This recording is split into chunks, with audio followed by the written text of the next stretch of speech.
오늘도 당신의 삶을 조금 더 나아지게 만드는 현실적인 이야기를 전해드립니다. 안녕하세요. 인생 처방전입니다. 이 채널은 단순히 좋은 이야기만 하는 곳이 아닙니다. 살아가면서 반드시 알아야 하지만 대부분 너무 늦게 깨닫는 현실적인 기준만 전해드립니다. 특히 노후 문제는 감정만으로 해결되지 않습니다. 결국 어떤 선택을 하느냐에 따라 10년 뒤 삶이 완전히 달라집니다. 그래서 이 채널에서는 위로보다 현실적인 기준을 먼저 말씀드립니다. 지금 구독과 좋아요, 알림 설정까지 해두시면 앞으로 더 중요한 순간에 반드시 필요한 기준을 놓치지 않게 됩니다. 많은 사람들이 노후 준비를 한다고 말합니다. 연금을 준비합니다. 건강검진도 받습니다. 보험도 챙깁니다. 그런데 정작 가장 오래 머무르게 될 공간에 대해서는 거의 고민하지 않습니다. 바로 집입니다. 지금 사는 집에서 그냥 계속 살면 된다고 생각합니다.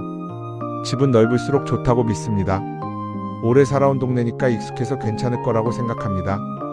하지만 현실은 전혀 다릅니다. 혹시 지금 이렇게 살고 계시지는 않으신가요? 자녀는 이미 독립했는데 아직도 큰 집을 유지하고 계시지는 않으신가요? 욕실이 미끄럽고 위험하다는 걸 알면서도 그냥 참고 계시지는 않으신가요? 밤에 화장실 갈 때 불편함을 느끼면서도 대수롭지 않게 넘기고 계시지는 않으신가요? 왜 이런 일이 반복되는지 지금부터 말씀드리겠습니다. 오늘 영상의 핵심 결론은 단 하나입니다. 노후의 집은 자산이 아니라 앞으로 남은 삶의 체력을 지켜주는 공간이어야 합니다. 많은 사람들이 노후의 집을 이야기할 때 가장 먼저 평수를 봅니다. 큰 집이면 성공했다고 생각합니다. 평생 힘들게 마련했기 때문에 줄이는 걸 실패처럼 느낍니다. 하지만 현실은 다릅니다. 노년기에 큰 집은 행복보다 관리 부담이 먼저 커질 수 있습니다. 체력은 점점 줄어드는데 관리해야 할 공간은 그대로입니다. 안 쓰는 방도 청소해야 하고 난방도 신경 써야 합니다. 물건은 점점 쌓이고 집안 동선은 길어집니다. 실제로 자녀가 독립한 뒤에도 40평 넘는 집에 부부 둘만 사는 경우가 많습니다. 그런데 자세히 보면 실제 사용하는 공간은 안방과 거실 정도인 경우가 많습니다. 나머지 방은 창고처럼 변합니다. 그런데도 많은 사람들이 집을 줄이지 못합니다. 왜일까요? 평생 동안 우리는 큰 집이 안정이고 성공이라는 기준 속에서 살아왔기 때문입니다. 하지만 이건 정말 중요합니다. 다시 한번 말씀드립니다. 노후에는 집의 크기보다 몸이 편한 구조가 훨씬 중요합니다. 실제로 세계적인 투자자 워런 버핏도 오랜 기간 같은 집에서 살고 있는 것으로 유명합니다. 더 큰 집보다 자신이 편안한 공간이 중요하다고 판단했기 때문입니다. 결국 중요한 건 남들이 보기 좋은 집이 아니라 내가 오래 편하게 살 수 있는 집입니다. 하지만 더 중요한 이유가 하나 더 있습니다. 노후에는 집보다 생활권이 더 중요해집니다. 많은 사람들이 집값과 브랜드를 먼저 봅니다. 하지만 은퇴 후 삶은 완전히 달라집니다. 매일 걸을 수 있는 공원이 가까운지, 병원이 편하게 갈 수 있는 거리인지, 자주 가는 시장과 카페가 있는지, 인사 나눌 사람이 있는지, 이런 것들이 실제 삶의 만족도를 결정합니다. 은퇴 후에는 생활 반경이 자연스럽게 줄어듭니다. 그래서 가까운 거리 안에서 얼마나 편안하게 생활할 수 있는지가 매우 중요해집니다. 그런데 아직도 많은 사람들이 미래 시세만 고민합니다. 결국 어떤 일이 생길까요? 비싼 집안에 혼자 갇혀 지내게 됩니다. 밖으로 나가는 횟수가 줄어듭니다. 사람 만나는 일이 줄어듭니다. 몸도 점점 덜 움직이게 됩니다. 그렇게 사회적 고립이 시작됩니다. 지금 이 부분 반드시 본인 상황과 비교해 보셔야 합니다. 내가 매일 걸어갈 장소가 있는지 생각해 보십시오. 차 없이 생활 가능한 환경인지 생각해 보십시오. 앞으로 나이가 더 들어도 이 동네에서 편하게 살 수 있을지 스스로 물어보셔야 합니다. 세 번째 이유를 말씀드리겠습니다. 많은 사람들이 이렇게 생각합니다. 아직 건강하니까 괜찮다. 불편해지면 그때 바꾸면 된다. 하지만 현실은 다릅니다. 노후의 사고는 대부분 익숙한 집안에서 발생합니다. 특히 욕실과 밤시간 이동은 매우 조심해야 합니다. 밤에 화장실 가다가 넘어지는 경우가 많습니다. 미끄러운 바닥이나 작은 문턱 때문에 낙상이 발생하기도 합니다. 그리고 고령층에서는 낙상 이후 회복이 늦어지는 경우가 많습니다. 이건 정말 중요합니다. 다시 한번 말씀드립니다.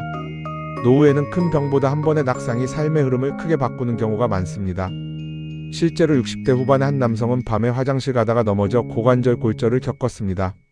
수술 후 활동량이 급격히 줄었고 외출이 줄면서 근력과 자신감도 빠르게 떨어졌습니다. 반대로 비슷한 연령의 다른 분은 미리 집 구조를 조금씩 바꿨습니다. 욕실에는 미끄럼 방지 매트를 설치했습니다. 현관에는 작은 의자를 두었습니다. 침실에서 화장실까지는 센서 등을 달았습니다. 자주 쓰는 물건은 허리 높이에 정리했습니다. 특별히 큰 공사를 한 것도 아니었습니다. 하지만 결과는 달라졌습니다. 외출이 줄지 않았고 생활 리듬도 유지됐습니다. 결국 작은 준비가 큰 차이를 만든 겁니다. 하지만 더 중요한 이유가 하나 더 있습니다. 많은 분들이 노후를 쉬는 시간이라고 생각합니다. 그런데 실제로는 그렇지 않습니다. 오히려 은퇴 이후가 처음으로 자기 삶을 살아보는 시간이 되는 경우가 많습니다. 직장 책임에서 벗어나고 자녀도 독립합니다. 그때부터는 비로소 자기 취미와 생활을 다시 만들 수 있게 됩니다. 그런데 집이 그 삶을 방해하면 안 됩니다. 계단이 불편해서 외출이 줄고, 멀어서 취미를 포기하고, 동선이 불편해서 움직임이 줄어들면 사람은 빠르게 위축됩니다. 반대로 집이 움직임을 도와주면 삶은 계속 유지됩니다. 그래서 노후의 집은 단순한 부동산이 아니라 앞으로 살아갈 방식 자체를 결정하는 공간입니다. 그렇다면 지금부터 어떻게 해야 할까요? 첫 번째입니다. 사용하지 않는 공간이 많다면 지금 실제 생활 패턴을 기준으로 다시 점검해 보십시오. 부부들인데 방 4개가 꼭 필요한지 현실적으로 생각해 보셔야 합니다. 두 번째입니다. 침실에서 화장실까지 밤에 직접 걸어 보십시오. 어두운 곳은 없는지, 문턱은 없는지, 미끄러운 곳은 없는지 확인하십시오. 가능하면 센서 등을 설치하는 것이 좋습니다. 세 번째입니다. 욕실 안전을 먼저 바꾸십시오. 미끄럼 방지 매트와 손잡이만으로도 위험을 줄일 수 있습니다. 겨울철에는 욕실 온도 차이가 너무 커지지 않도록 관리하는 것도 중요합니다. 네 번째입니다. 자주 쓰는 물건은 허리에서 눈높이 사이에 두십시오.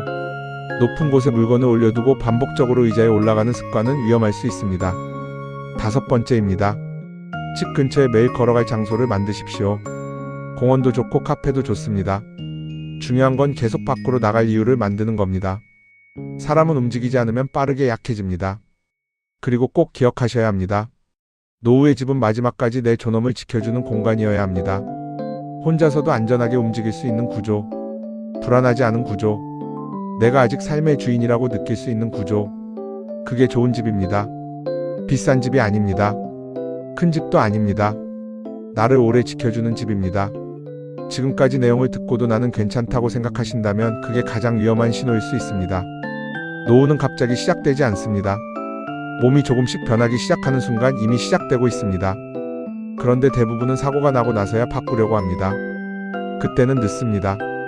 그래서 오늘부터는 기준을 바꾸셔야 합니다.